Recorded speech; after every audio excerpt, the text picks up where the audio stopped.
¿Cómo están? Bienvenidos a esta nueva edición de Informe Diario. Mi nombre es Carla Chocano. A continuación vamos con nuestros titulares.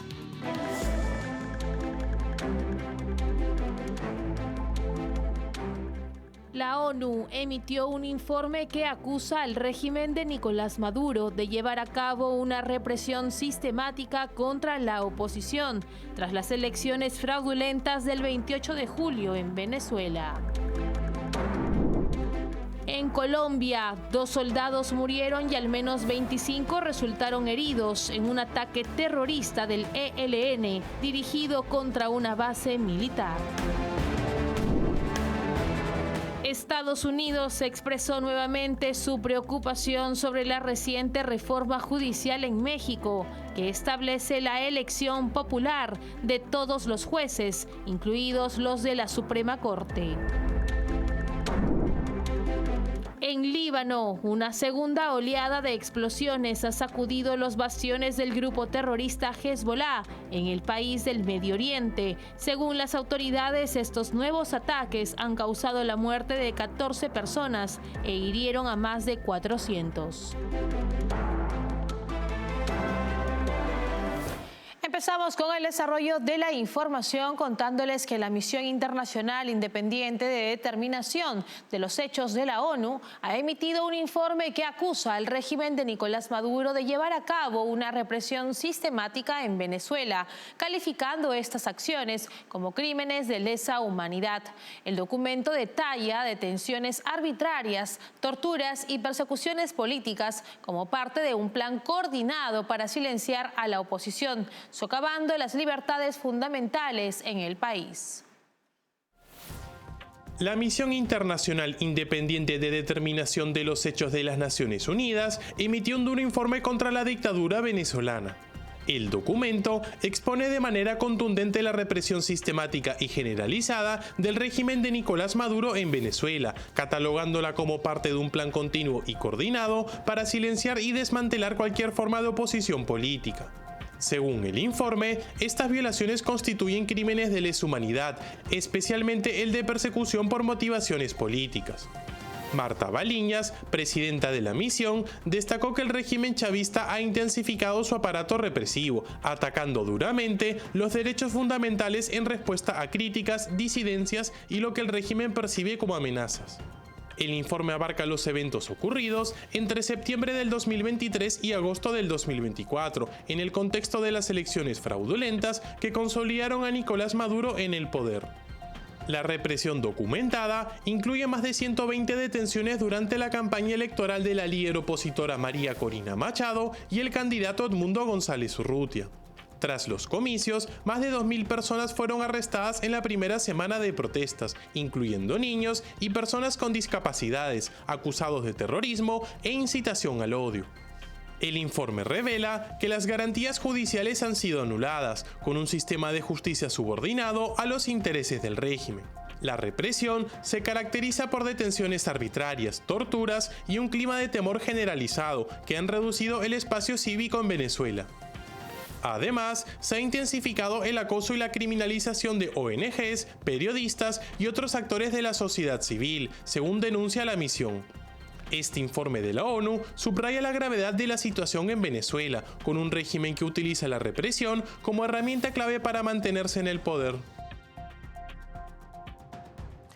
Y por su parte, María Corina Machado, líder opositora venezolana, calificó este martes el informe de la Misión Independiente de Determinación de los Hechos de la ONU sobre Venezuela como un documento claro que evidencia que las violaciones de derechos humanos no son incidentes aislados, sino parte de una política deliberada de represión del régimen de Nicolás Maduro. En un comunicado difundido por su equipo de prensa, Machado exigió que los responsables de estos crímenes sean llevados ante la justicia internacional y alertó sobre el peligro que la dictadura venezolana representa para la región. Reveló que durante las protestas postelectorales, tras los comicios del 28 de julio, al menos 158 niños, algunos con discapacidades, fueron detenidos y acusados de graves delitos como terrorismo. Machado hizo un llamado a la comunidad internacional para tomar acciones que frenen la la represión.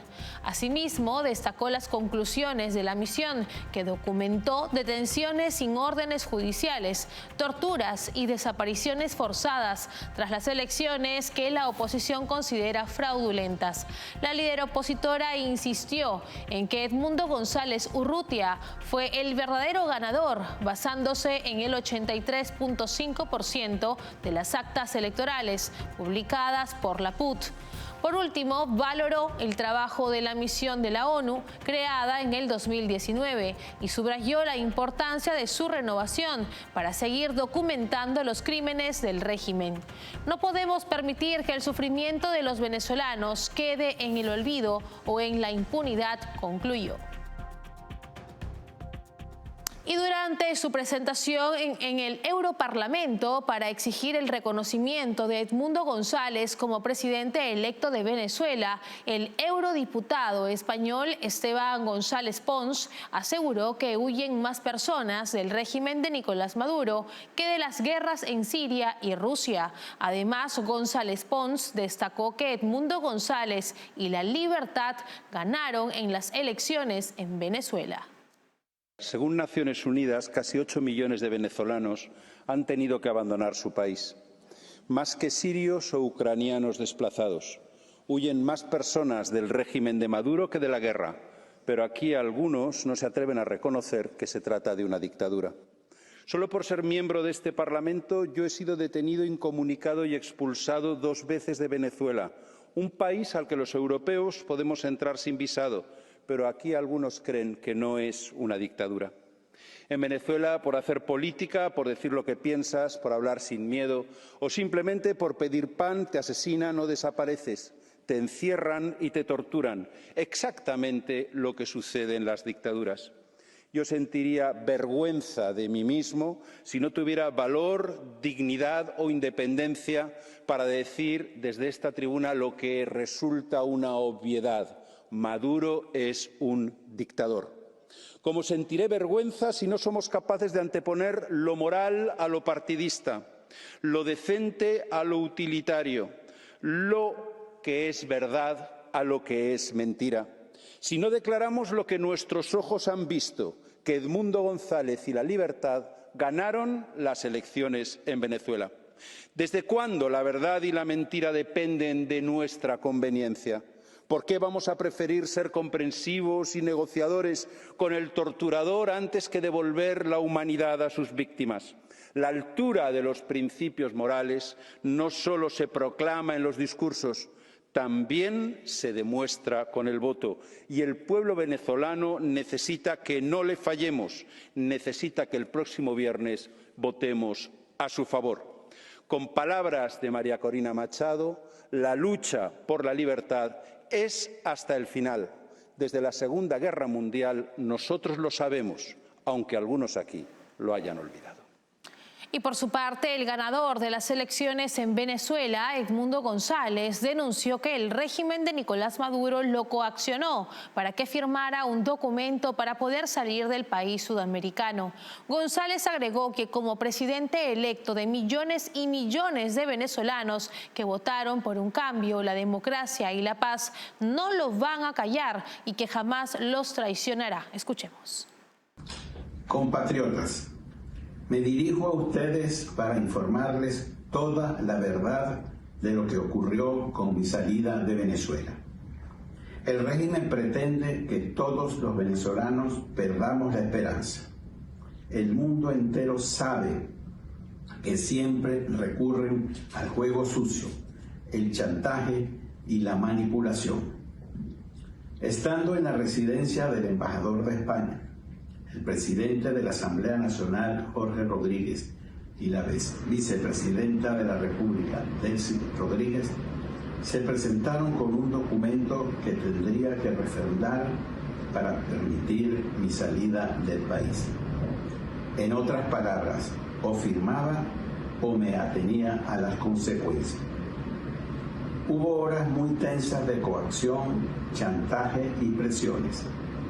En esos momentos consideré que podía ser más útil, libre que encerrado e imposibilitado de cumplir con las tareas que me encomendó el soberano.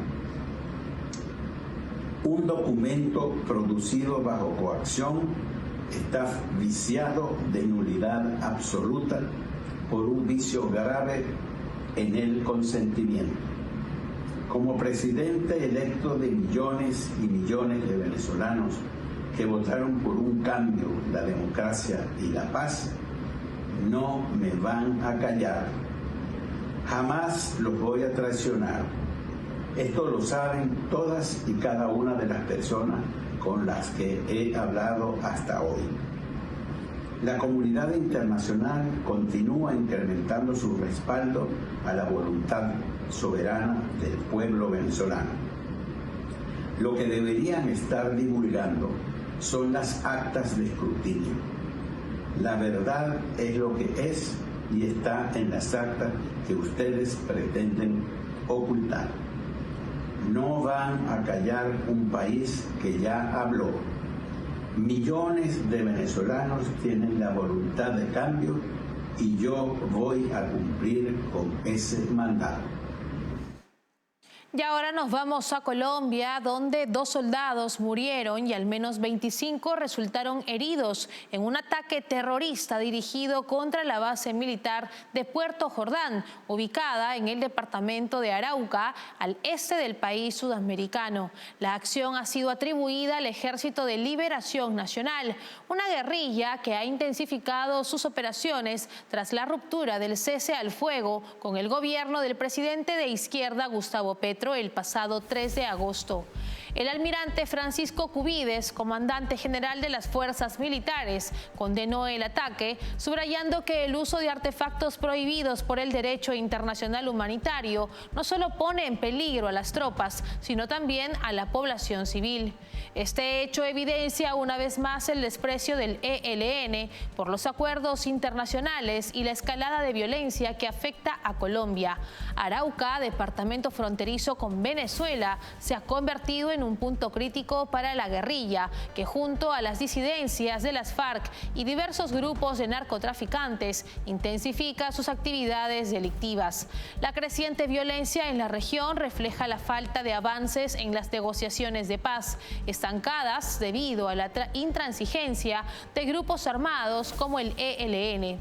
Este ataque ocurre en un contexto en el que el presidente Gustavo Petro ha intentado promover negociaciones con grupos beligerantes, pese a que la violencia se mantiene. Con esta información nos vamos a la primera pausa del programa. Regresamos con más enseguida. Café Sombra de Pino. Un café diferente que crece a la sombra de pinos en Villarrica. Ya lo saben, Café Sombra de Pino. Un café premium al alcance de todos.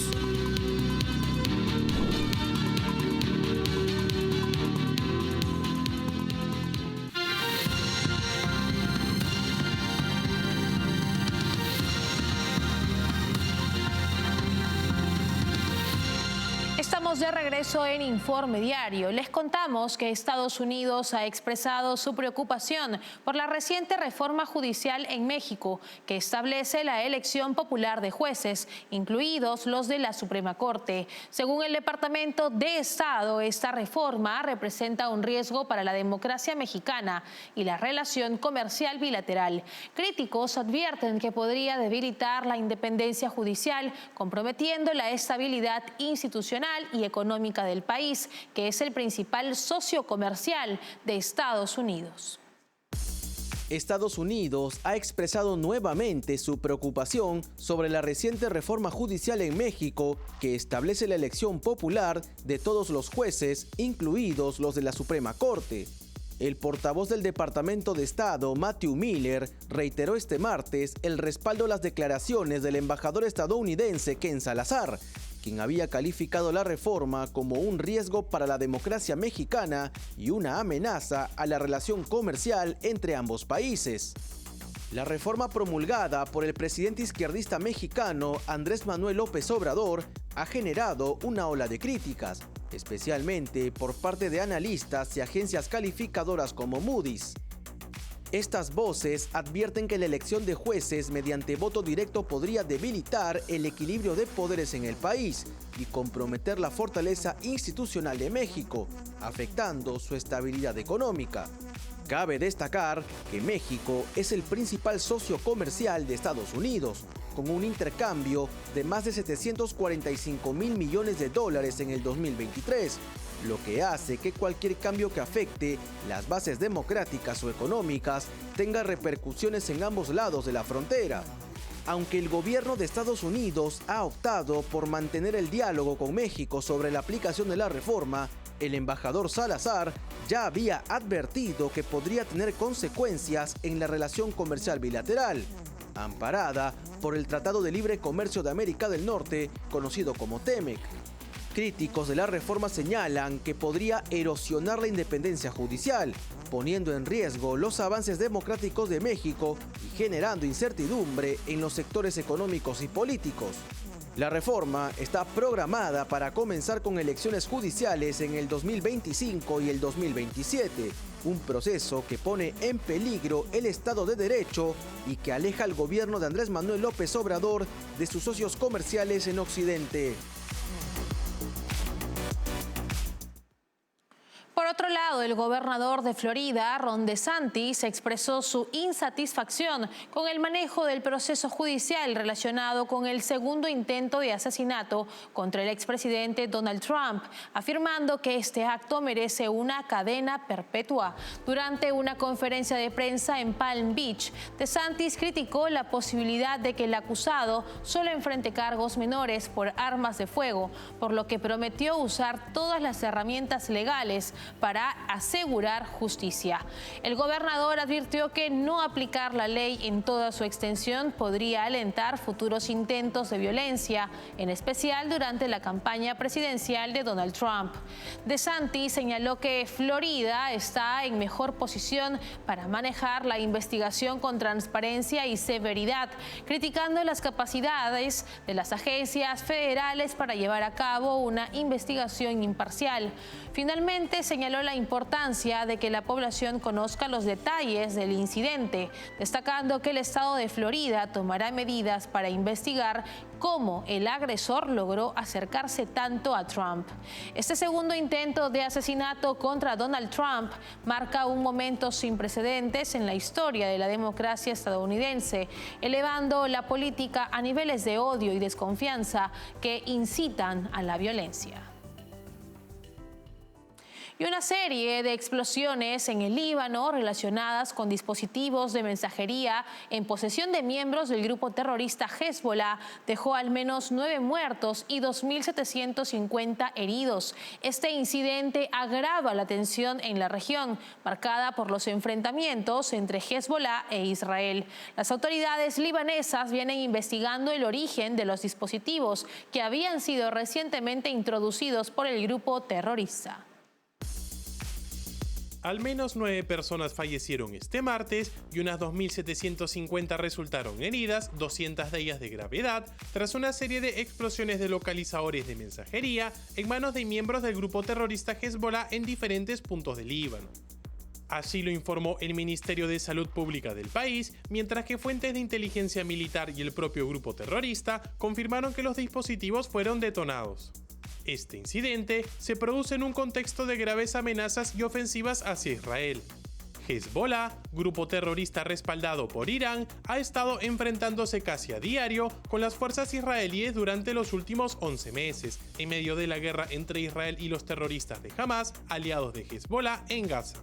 Las explosiones afectaron tanto a miembros de Hezbollah como a civiles en varias zonas, intensificando las preocupaciones sobre el manejo de este tipo de dispositivos por parte del grupo terrorista.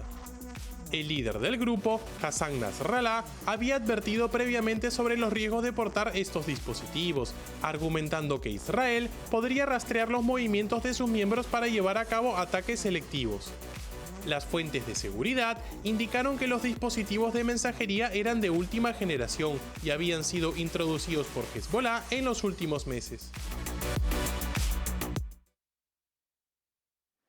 Y en el Líbano, una segunda oleada de explosiones ha sacudido los bastiones del grupo terrorista Hezbollah en el país del Medio Oriente. Según las autoridades, estos nuevos ataques han causado la muerte de 9 personas e hirieron a más de 300. Este evento se produce solo 24 horas después de que una primera serie de explosiones dejara un saldo de 12 muertos y alrededor de 2.800 heridos. Las explosiones, que han golpeado principalmente las áreas controladas por Hezbollah en Beirut y en otras regiones del sur y este del Líbano, se originaron cuando dispositivos electrónicos estallaron.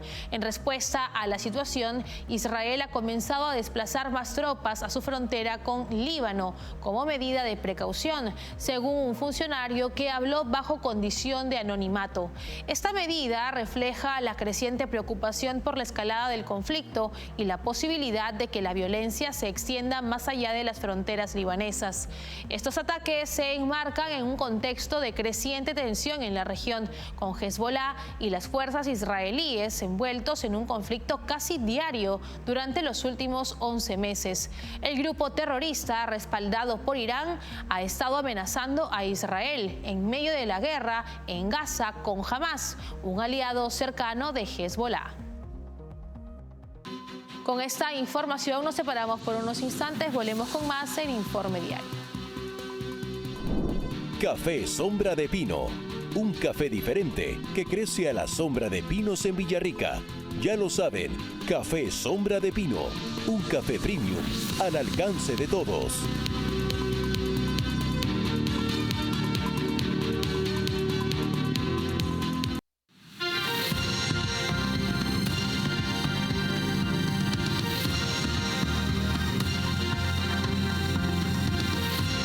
Continuamos en Informe Diario. El presidente ucraniano Volodymyr Zelensky reveló que su administración ha completado más del 90% del plan de la victoria de Ucrania, que tiene previsto presentar este mes en Washington. Este plan busca poner fin a la invasión rusa que inició en febrero del 2022 y será expuesto al presidente de Estados Unidos, Joe Biden, y a los dos principales candidatos presidenciales, la vicepresidenta Kamala Harris y el expresidente Donald Trump. Zelensky detalló que el plan, dividido en 4 secciones, militar, política, diplomática y económica, ha sido elaborado con la participación de expertos clave en cada área. Según el presidente ucraniano, el paquete está diseñado para garantizar un desarrollo adecuado no solo para Ucrania, sino para todos los que defienden el derecho internacional. El mandatario enfatizó que el plan tiene como objetivo proporcionar a Ucrania una posición sólida para alcanzar una paz justa y duradera. Zelensky subrayó que cada componente del plan incluye una lista clara de necesidades y medidas para fortalecer al país en el proceso de negociación. Además, expresó que su administración está lista para presentar este plan a sus aliados la próxima semana.